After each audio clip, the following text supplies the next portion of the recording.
fun time at STEM camp because I got to interact with lots of new people and got to do lots of fun activities. Well, what prompted me to start lead this camp was a community service project I did in the summer of 2023. And I, myself, and Carter as well, who was with me last year, we both enjoyed the work we were doing, and we thought that maybe if we had a bit more resources, we could really make a lasting impact upon the kids who were going to participate in the camp. So for me, last year I did a very similar kind of position where I was a counselor in a kind of technology summer camp. But unlike this position, I didn't have the ability and the freedom to kind of create my own course loads and kind of teach the students with my own curriculum, which is really what I've been able to do here. It's really been great because being able to both have, activities be fun while also challenging to the students. You can really see it in the students when they're working on projects and when eventually they finally present stuff to us. So to me, that really kind of makes this opportunity worth it. So one moment that comes to mind is earlier on, I boiled up a red cabbage. And basically there's a compound in that red cabbage that can indicate the pH of different household substances when you combine the indicator and the substance. So what I did with the kids is I had them experiment.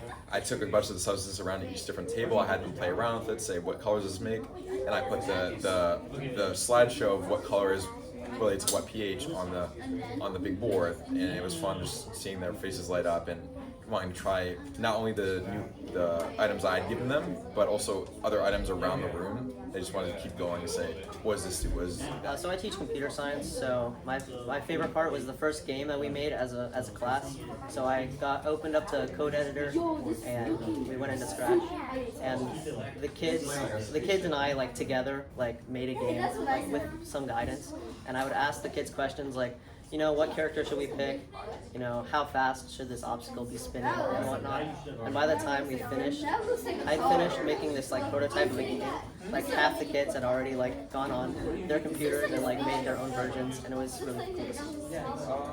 So a memorable moment about the STEM camp was at the beginning of last week we did this egg drop challenge where the kids would be given a variety of materials and they would have to pick an egg from a certain height. And unfortunately we didn't have the greatest variety of materials that we wanted. So I was kind of expecting all the designs to be sort of the same and similar, but the kids, they got into groups and they actually surprised me with the creativity. All the designs were wildly different. One was a box, the other was a straw, sort of triangle container, and just really surprised me with the creativity. And that was probably my most memorable moment. I enjoyed STEM camp because the learning, it's fun to learn there because they have so much fun activities. Nice. Can you tell me about one really interesting thing that you learned while you were here? When I was here, I learned about the chemicals, some basic chemicals. They were more dangerous, and the colors looked fun. Thank you. And they have different kinds of smells. Thank you so much. That inquisitive nature is something I'm all about, and that's something I'm trying to teach these kids, and I think it's something we just need more of in the future.